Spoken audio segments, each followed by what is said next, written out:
Bonsoir mesdames et messieurs, soyez les bienvenus à ce rendez-vous d'information. Tout de suite les titres de ce journal.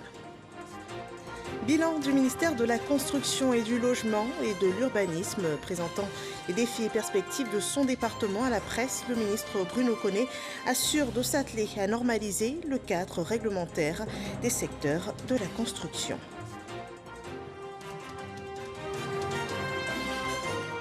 Sécurité et interpellation d'un tueur en série dans la commune de Marcory. L'homme sévissait depuis le mois d'octobre 2020 et était recherché par la police criminelle. Une dizaine de meurtres lui sont attribués. Tous ont été enregistrés dans le sud de la capitale économique ivoirienne. Et aux États-Unis, la procédure de destitution de Donald Trump est officiellement ouverte. Le procès ouvre dans 2 semaines.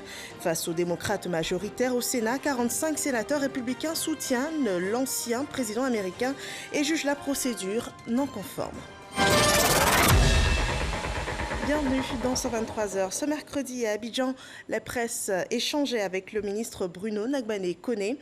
Les problématiques et perspectives du secteur de la construction, du logement et de l'urbanisme en Côte d'Ivoire ont été présentées à cette occasion. La délivrance des ACD, le cadre législatif des contrats de bail à usage d'habitation sont également des points abordés par le ministre. Le point avec Cheikh Koné. C'est son 2e passage depuis sa nomination à la tête de ce département ministériel. Bruno Nagbané-Koné n'a pas dérogé à la règle. Il a passé en revue toutes les réformes engagées dans les secteurs de la construction, du logement et de l'urbanisme. Nous pouvons mentionner le décret 2019-221 du 13 mars 2019 relatif à l'identifiant unique des parcelles de Côte d'Ivoire qui institue un numéro d'identification unique donc attribué à toute parcelle foncière. Nous pouvons mentionner le renforcement du contrôle des procédures internes du ministère en ce qui concerne la délivrance des actes en vue de traiter de façon diligente et plus sûre les demandes d'actes du foncier en général et plus particulièrement de l'ACD. Revenant sur ce qui était considéré depuis longtemps comme un casse-tête pour son département ministériel, le conférencier a relevé un bond quantitatif au niveau de la délivrance des arrêtés de concession définitive, ACD. D'importants efforts ont été faits pour traiter le stock de dossiers présents dans nos services. Et cela a conduit à la signature en 2020 de plus de 17 000 ACD contre une moyenne de 5 500 au cours des 5 dernières années. Face aux nombreuses questions des journalistes, Bruno Koné a évoqué, entre autres sujets, le cadastrage de l'espace urbain, la révision des schémas directeurs d'urbanisme de Yamoussoukro et de San Pedro, le projet d'adressage physique des rues et des maisons qui démarrera à partir de 2022 et enfin, la dernière année des réformes, le bail à usage d'habitation. Nous avons pu voir sur le marché foisonner des modèles de contrats de bail à usage d'habitation édités par des structures privées. À la réalité, ces contrats n'offrent pas toutes les garanties prévues par la loi. Ces contrats ont, même dans certains cas, été la cause de litiges entre le bailleur et le locataire. Pour ces raisons, et dans le cadre de la lutte contre la cherté de la vie, le ministère de la Construction, du Logement et de l'Urbanisme a élaboré un contrat de bail à usage d'habitation et qui reprend toutes les dispositions pertinentes essentielles du Code de la construction et de l'habitat. Ce document hautement sécurisé, à en croire Bruno Koné, protège les 2 parties, bailleurs et propriétaires. En termes de perspective pour l'année en cours, Bruno Nagbané-Koné dit tout mettre en œuvre pour renforcer le cadre législatif, réglementaire et programmatique des secteurs de la construction, de l'urbanisme et de l'habitat. Nous parlons à présent d'infrastructures routières. Le réseau routier du port autonome d'Abidjan sera bientôt remis en état. La réhabilitation de ces 4,3 km de route durera environ 13 mois. Alors, avant de les entamer ces travaux, une séance de consultation des acteurs locaux a été initiée. On le voit avec Serge Coléa. Le port autonome d'Abidjan a mal à son réseau routier. Les voies d'accès aux installations logistiques, la circulation entre les unités industrielles constituent un véritable parcours du combattant. En témoignent ces routes boueuses et tortueuses. Ce décor sera bientôt un mauvais souvenir pour les usagers. Les travaux d'aménagement et de réhabilitation des infrastructures vont rentrer dans leur phase active. Avant le démarrage des travaux, il est question d'informer et de consulter les acteurs locaux. Les travaux qu'on va réaliser vont entraîner des perturbations au niveau des activités et on souhaite que vraiment ces acteurs-là puissent prendre leur mal en patience parce qu'à la fin, on pourra leur donner vraiment un peu plus de confort dans la circulation. Et je voudrais quand même surtout demander au port autonome d'Abidjan qui gère toute cette zone de vraiment nous assister pour mieux organiser surtout la circulation et le stationnement des camions dans la zone parce que si la circulation n'est pas bien réglée, c'est certain que ça va beaucoup perturber les travaux. 13 mois pour redonner fière allure à 3 itinéraires. Au total, 4,3 km à remettre en état. Les travaux s'inscrivent dans le cadre du PACOGA, le projet d'intégration port-ville du Grand Abidjan. Coût de l'opération, plus de 2 milliards de francs CFA. Le projet d'intégration port-ville du Grand Abidjan est une initiative du gouvernement ivoirien avec l'appui de la Banque mondiale. Parlons de coopération financière. La Caisse de dépôt et de consignation de Côte d'Ivoire s'attache les services de 2 organes français. Il s'agit de l'Agence française de développement, AFD, en Côte d'Ivoire, et Expertise France. Les 3 parties ont signé ce mercredi un protocole d'accord de coopération technique et financière. Les partenaires de la CDCCI vont l'aider dans sa phase d'opérationnalisation et de développement à travers une assistance technique et financière, suivant ces explications de Jean-Luc Bangbo. Un autre partenariat de choix pour la Caisse des dépôts et des consignations de Côte d'Ivoire, CDCCI, l'Agence française de développement AFD et Expertise France. 2 structures qui viennent appuyer l'opérationnalisation de cet établissement chargé d'assurer la gestion sécurisée des fonds publics et privés. Le modèle des caisses des dépôts et consignations, à la jonction de l'État et du secteur privé, permet précisément cette mobilisation massive des ressources intérieures en faveur d'un développement économique plus équilibré. Une assistance technique qui vient également renforcer le réseau de partenariats tissé par la CDCCI depuis sa création. La Caisse est véritablement en train de tisser un réseau de partenariats avec les grandes institutions de financement pour mobiliser, pour accroître les capacités de mobilisation des ressources de la Caisse, pour que la Caisse puisse, dans un court temps, commencer à faire, disons, ses investissements. Le ministre de l'Économie et des Finances s'est félicité de cette signature qui, espère-t-il, viendra aider la Caisse à atteindre ses objectifs.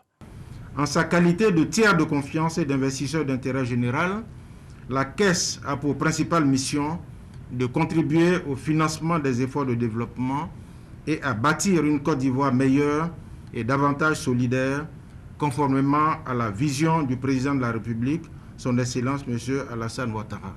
Notons que cette signature s'inscrit dans la dynamique de mise en œuvre de l'accord particulier signé le 12 novembre 2020 à l'occasion du sommet Finances en commun par lequel l'AFD a confié à Expertise France une subvention de 3 millions d'euros, soit près de 2 milliards de francs CFA pour accompagner la structuration de la CDCCI.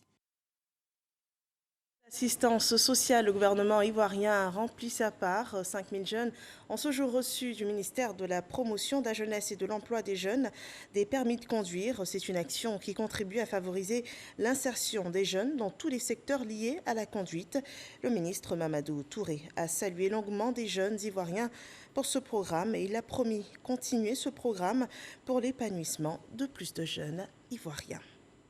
Dans le domaine des médias en Côte d'Ivoire, les nouvelles cartes d'identité de journalistes professionnels de la session 2021 seront bientôt remises aux journalistes. Mais avant, la commission paritaire dirigée par Famara Koulibaly a remis le rapport de session ordinaire de délivrance au ministre de la Communication et des Médias, Sidi Tiemoko Touré. C'était hier, mardi 26 janvier 2021. Mais avant cette rencontre, le ministre s'est entretenu avec le nouveau président du GEPSI, le groupement des éditeurs de presse en Côte d'Ivoire. Des précisions au cours de nos prochaines éditions. Je vous invite à présent à suivre le point sanitaire du jour.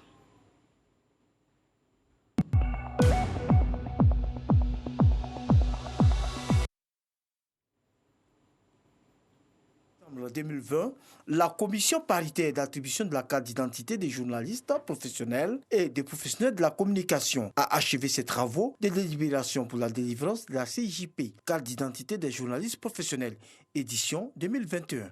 Avant sa remise aux concernés, la commission dirigée par Coulibaly Vamara est venue rendre compte au ministre de la Communication et des Médias. Sur les 844 demandes d'attribution, le renouvellement de la carte d'identité des journalistes professionnels et professionnels de la communication, la commission paritaire a accordé la carte à 810 postulants.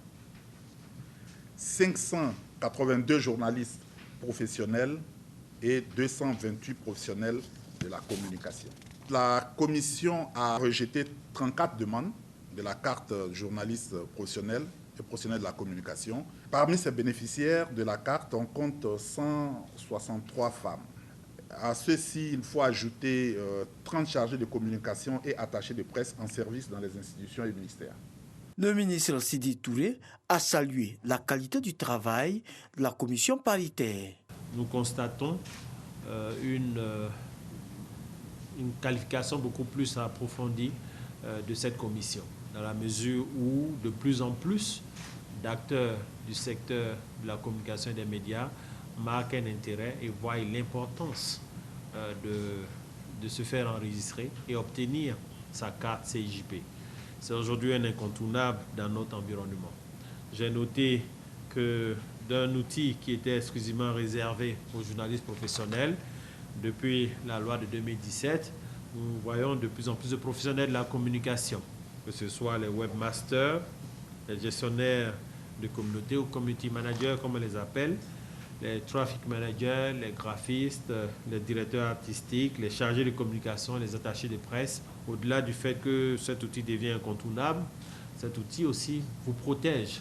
Mais avant cette cérémonie, le ministre de la Communication et des Médias a échangé avec le tout nouveau président du GEPSI, groupement des éditeurs de presse de Côte d'Ivoire. Au menu, les difficultés, la presse en papier. Nous sommes venus renouveler notre reconnaissance au ministre et lui dire qu'il faut qu'il nous accompagne encore parce que la presse est toujours dans la difficulté.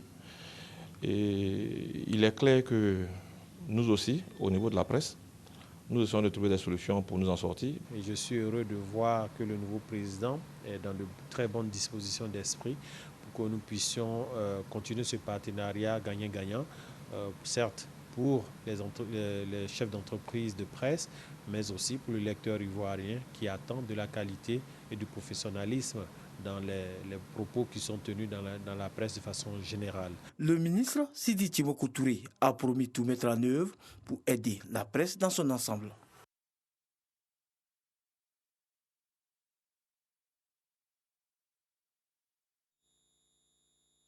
Communiqué de la CEI, la Commission électorale indépendante constate depuis quelques jours que des candidats à la candidature à l'élection des députés à l'Assemblée nationale s'adonnent à une sorte de propagande électorale dans certaines localités et via les réseaux sociaux. Elle rappelle qu'au terme de l'article 28 du Code électoral, les dates d'ouverture et de clôture de la campagne électorale sont fixées par décret pris en Conseil des ministres. Elle insiste auprès des candidats à la candidature que les articles 31 et 32 du Code électoral interdisent formellement toute forme de propagande électorale en dehors de la période réglementaire. Tout contrevenant s'expose en conséquence à sa radiation de la liste des candidats. La Commission électorale indépendante attache du prix au respect scrupuleux de ces dispositions subventionnées et elle compte sur l'engagement et la responsabilité de tous et de tout. Un communiqué signé du secrétaire permanent de la Commission électorale indépendante.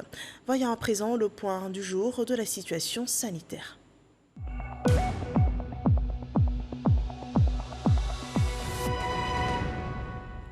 Le ministère de la Santé et de l'Hygiène publique a ce mercredi répertorié 218 nouveaux cas de Covid-19, 192 nouvelles guérisons et 4 décès. Ce 27 janvier 2021, 27 455 cas Covid-19 ont été enregistrés en Côte d'Ivoire avec 25 388 personnes guéries. Il reste 1916 cas encore actifs, le signe que la pandémie n'est pas terminée. Restons vigilants en respectant les mesures barrières.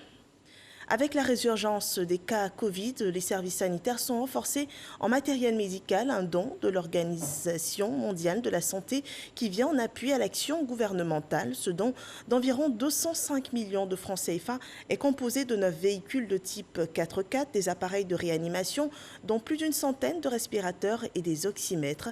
Saïd Matoudia nous en dit davantage.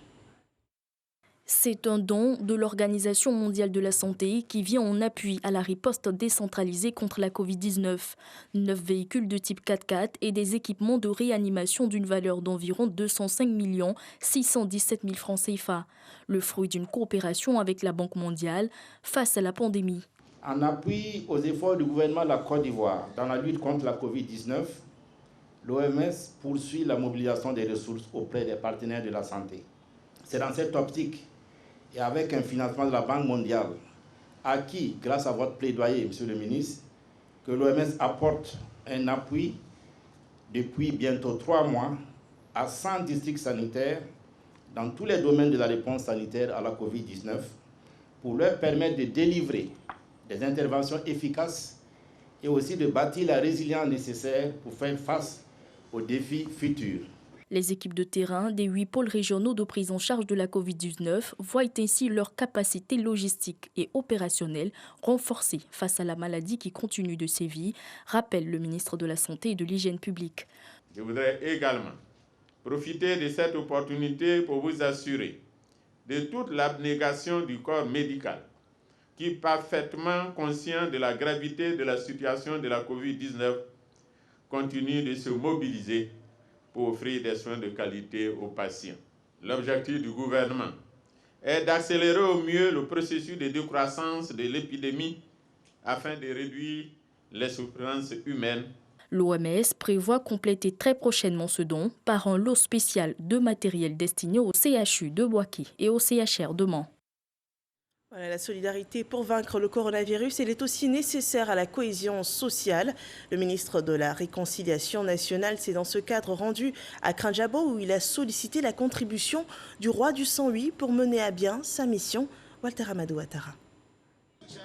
Accompagné du préfet de région et soutenu par le président du conseil régional, Dr Eugène Akaolé, le ministre de la Réconciliation nationale a été reçu par la notabilité et les autorités locales du Sud Komoué à Krinjabo.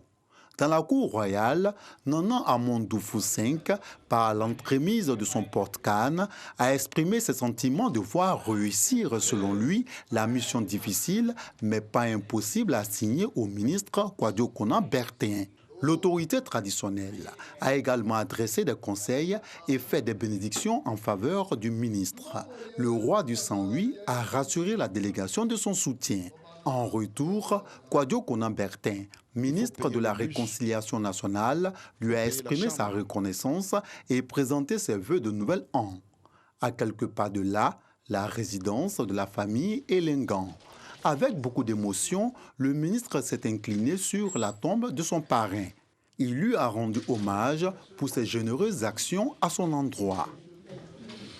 Dans la soirée, un meeting a permis au ministre Kwadio Konan Bertin de faire la lumière sur sa participation à l'élection présidentielle du 31 octobre 2020. Le ministre de la Réconciliation nationale a exhorté la jeunesse à se consacrer aux études et au travail tout en tournant le dos au vandalisme suscité par certains hommes politiques.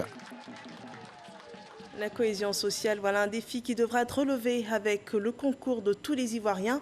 Emmanuel Esmel Essis joue sa partition par une caravane de sensibilisation pour la paix. Il a mobilisé les populations de Kosrou autour de cette cause et il ne compte pas s'arrêter là, il ne compte pas s'arrêter à cette localité, nous dit Jean-Marc Djadji. De Toupa, à 35 km de Dabou, région des Grands Ponts. Ici, le ministre Emmanuel Essis, fils du département, rencontre les autochtones à Djoukrou de la localité. Objectif, apaiser les esprits des habitants au vu des conflits communautaires qui ont émaillé le village, à la suite du décès d'un jeune adolescent de 19 ans, disparu et retrouvé le 10 janvier dernier. Les populations de Kosrou s'engagent à adhérer au principe du vivre ensemble. Nous ne pouvons pas apprécier la réaction que la jeunesse de ce village a eue face à cette situation. Mais je crois qu'avec les conseils du ministre, on a pu maîtriser la jeunesse. On s'est entendu. Jusque-là, c'est encore la jeunesse qui veille sur les biens de tous. Le ministre a exhorté les 170 nouveaux patriarches de la génération des Obodjoulou au pouvoir à être les relais de la promotion de la cohésion sociale et du développement à Kosrou. Nous nous battons pour que la paix revienne. Nous ne pouvons pas vivre sans les autres ne peuvent pas vivre sans nous. Nous prêchons le vivre ensemble. Et le message que je leur ai passé, c'est un message de cohésion, de paix. Que pour qu'on passe le développement, il faut qu'on ait la paix. Il faut qu'on taise nos querelles intestines et qu'on regarde le programme du gouvernement, de sorte à tirer le maximum profit de ce programme pour le bonheur des concitoyens. Le fils de la région, Emmanuel Essis, a apporté son soutien et la compassion du gouvernement à la famille de la victime. Une tournée de sensibilisation pour la paix est prévue dans les villages du département de Dabou pour le bon déroulement des élections législatives du 6 mars prochain. Et pour la quiétude des populations, un présumé tueur en série a été arrêté par la direction de la police criminelle après des mois passés à enquêter sur des meurtres présentant une même signature. L'homme aura fait plus d'une dizaine de victimes à Boussanogo. Fin de série pour le présumé tueur en série. Il sévissait dans la commune de Marcouri, où des cas de mort violentes et suspectes ont été enregistrés, et ce, depuis le mois d'octobre 2020. Son mode opératoire consistait à fracasser le crâne de ses victimes à l'aide de briques ou de grosses pierres pendant qu'elles étaient endormies. Et ses cibles étaient des indigents qui squattaient les dessous de ponts, les grands carrefours et autres lieux en plein air pour passer la nuit. Il sévissait entre 2h et 3h du matin.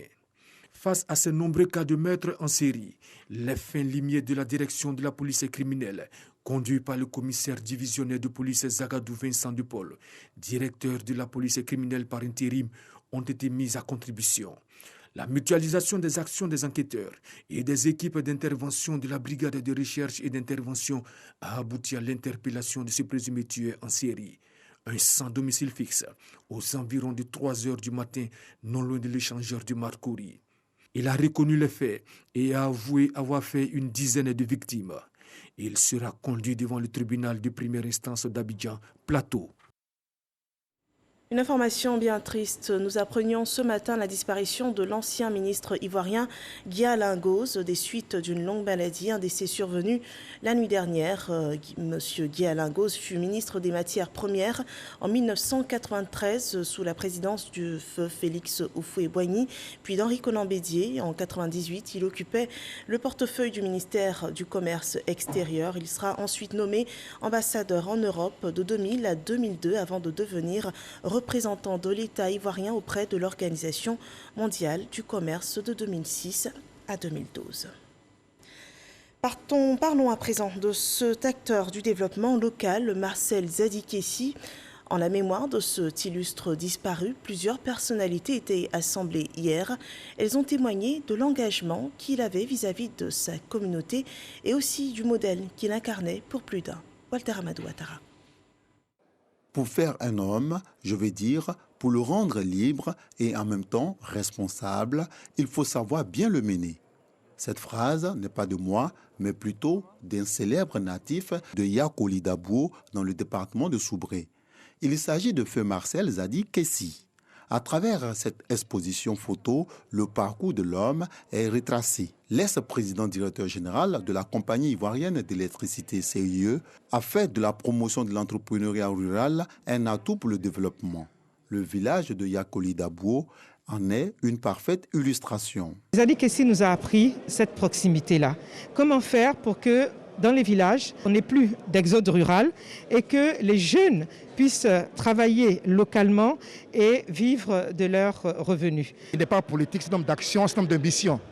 Et à travers ses œuvres, à travers ses actions, ça traduit qu'en Afrique, on peut faire de grandes choses avec très peu de moyens. Des témoignages en hommage à feu Marcel Zadikessi, il y en a eu lors des différents panels.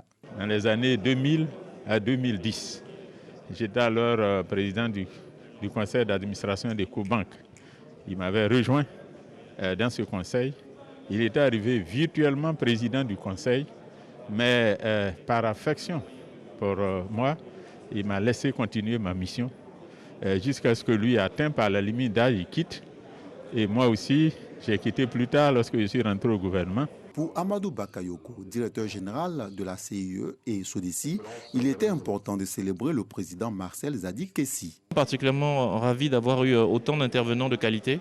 Je crois que les uns et les autres ont pu constater que du syndicaliste au chef de service, en passant par les DG, les PCA et même les ministres, Marcel Zadi Kessi a eu un impact sur toutes ces personnes-là. Il a pu être un exemple pour eux, il a pu faire des choses pour eux et je crois que c'était un de nos objectifs, vraiment que cet héritage intellectuel, tout ce qu'il a fait soit connu. À 84 ans, Marcel Zadi Kessi a quitté le monde des vivants le 13 octobre 2020 à Abidjan. De mai 2011 à juin 2016, Marcel Zadi Kessi a occupé le poste de président du Conseil économique et social de Côte d'Ivoire. Il est auteur de plusieurs œuvres. Au-delà des divergences idéologiques, il avait un sens élevé de l'amitié vraie et mettait en priorité la Côte d'Ivoire. Le Ghana a fait ses adieux à l'ancien président John Jerry Rawlings. Le charismatique dirigeant a été inhumé ce mercredi après 4 jours d'hommage national. Cette journée de l'ultime séparation, la Côte d'Ivoire fut présente pour apporter la compassion de la nation ivoirienne au peuple voisin et frère du Ghana. Le médiateur de la République y représentait le chef de l'État, Mamadou Kouassi. Les drapeaux en berne. Le Ghana continue de pleurer son ancien président, John Jerry Rawlings. Avant l'ultime séparation, un hommage national lui est rendu. Une marque d'affection pour celui qui a donné un nouveau visage au Ghana. John Jerry Rawlings, défenseur du panafricanisme, aura marqué plusieurs générations sur le continent africain, mais surtout dans son Ghana natal.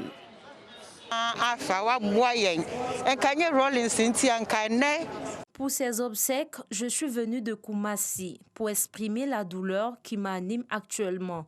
Rawlings nous a trop apporté. Il représente pour tout le Ghana un père. John, va en paix. Que la terre te soit légère. Il est le père de la démocratie ici au Ghana. Grâce à lui, nous sommes fiers d'appartenir au Ghana.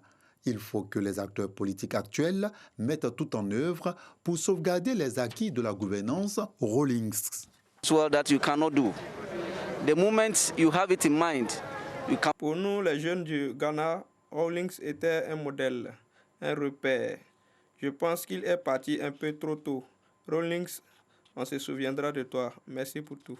Des rapports amicaux et loyaux avec des acteurs politiques ivoiriens, il en a eu. D'où la présence du président du Front populaire ivoirien, FPI, Pascal Affi-N'Guessan, dans la délégation ivoirienne. Il se souvient du soutien du président NDC à son parti politique. NDC, un parti frère au Front populaire ivoirien, un parti avec lequel nous partageons les valeurs communes de gauche. Nous sommes ensemble membres de l'Internationale socialiste. Nous travaillons régulièrement ensemble. Le NDC nous a beaucoup soutenus pendant les moments difficiles de notre histoire, de l'histoire du Front populaire ivoirien. Le président Rawlings lui-même, en tant que grand panafricaniste, avait besoin que le Front populaire ivoirien soit aux côtés de la famille politique, aux côtés de la famille idéologique, au moment où il nous quitte. En cette circonstance douloureuse qui frappe le peuple frère du Ghana, ils étaient nombreux, ces chefs d'État et de gouvernement, à avoir effectué le déplacement d'Accra. Avec eux, le représentant du président de la République, Alassane Ouattara, le médiateur de la République, Adama Tounkara, conduit la délégation ivoirienne venue exprimer la solidarité et la compassion du peuple ivoirien au Ghana.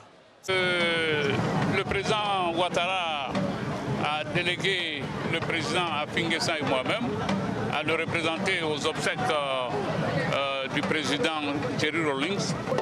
Nous avons donc présenté nos condoléances à la veuve Mme Rawlings, au président Nana Akufo-Addo et au peuple ghanéen.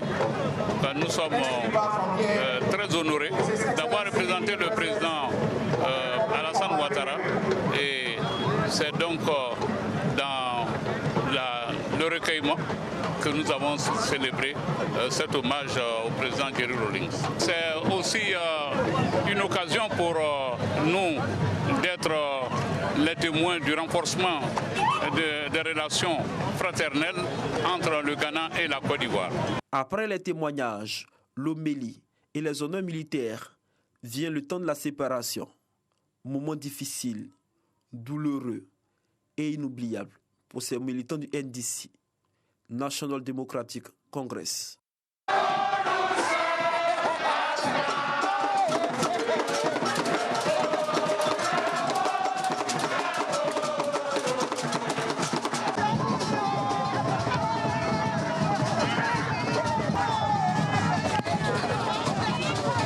Décédé le 12 novembre dernier de la Covid-19, la dépouille de John Gary Rawlings a été remise à sa famille après l'hommage national. Il était inhumé dans la stricte intimité familiale dans la ville d'Accra. Nous poursuivons avec l'actualité hors de notre pays. Au Mali, le nouvel ambassadeur de l'État de Côte d'Ivoire a pris fonction. Il a ce jour présenté sa lettre de créance au président de la transition de la République du Mali. Une cérémonie qui est rapportée par Éric Corré. Bakayoko Cheikh Ibrahim représentera désormais la République de la Côte d'Ivoire au Mali. Il est le nouvel ambassadeur de notre pays au Mali. Il aura à défendre les intérêts des Ivoiriens qui vivent dans ce pays et à rehausser l'image de la Côte d'Ivoire en œuvrant au renforcement de la coopération entre ces deux pays. Monsieur le Président de la République, j'ai l'honneur de remettre à votre Excellence, en même temps que les lettres de rappel de mon prédécesseur, celles par lesquelles Son Excellence, M. Alassane Ouattara, président de la République de Côte d'Ivoire, m'accrédite auprès de vous en qualité d'ambassadeur extraordinaire et plénipotentiaire. L'ambassadeur de la Côte d'Ivoire au Mali a présenté sa lettre de créance au président de la transition de la République malienne, Ba Ndao. Après cette cérémonie, Bakayoko Cheikh Ibrahim, ambassadeur de la Côte d'Ivoire au Mali, a eu un tête-à-tête avec le président de la transition du Mali. Aux États-Unis, la procédure de destitution de Donald Trump est officiellement ouverte. Le procès est prévu s'ouvrir au mois de février. Les sénateurs jurés de ce procès ont prêté serment hier.